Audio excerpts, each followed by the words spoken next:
Australian open টেনিসের প্রথম রাউন্ডে যুক্তরাষ্ট্রের নিশেশ সাভারেডির বিপক্ষে মাঠে নামেন 24 গ্র্যান্ড স্ল্যাম জয়ী অভিজ্ঞ নোভাক জোকোভিচ। আর প্রথম ম্যাচেই পরীক্ষার মুখে পড়েন এই সার্বিয়ান তারকা। রড রিভার অ্যারেনা টেনিস কোর্টে ম্যাচের প্রথম সেটে জোকোভিচের সঙ্গে ভালোই লড়াই করেন 19 বছর বয়সী সাভারেডি। আর লড়াইয়ে ফল নিজের দিকে নিয়ে 6-4 গেমে জোকোভিচকে হারিয়ে 1-0 সেটে এগিয়ে যান এই মার্কিন।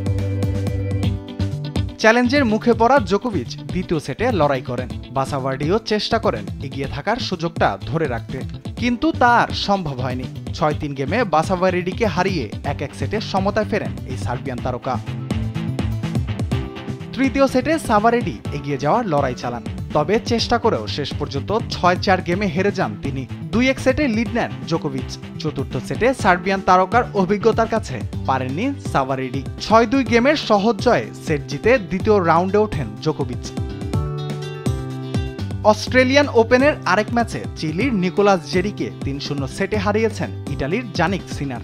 তবে জয়ের জন্য বেশ লড়াই করতে হয়েছে তাকে। হাড্ডাহাড্ডি লড়াইয়ে টাইব্রেকারে 7-6, 7-6 গেমে প্রথম 2 সেট জেতেন সিনার। এরপর 6-1 গেমে তৃতীয় সেট জিতে দ্বিতীয় রাউন্ডে ওঠেন সিনার।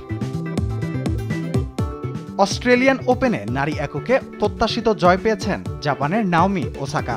ফ্রান্সের ক্যারোলিন গার্সিয়াকে 2-1 সেটে হারিয়েছেন এই জাপানিজ টেনিস কন্যা। 6-3 গেমে প্রথম সেট জেতেন তিনি। এরপর 6-3 গেমে দ্বিতীয় সেট জিতে সমতায় ফেরেন গার্সিয়া। একই ব্যবধানে তৃতীয় সেট জিতে পরের রাউন্ডে ওঠেন ওসাকা। রাফিউল ইসলাম রাতুল, স্পোর্টস ডেস্ক, দেশ টিভি।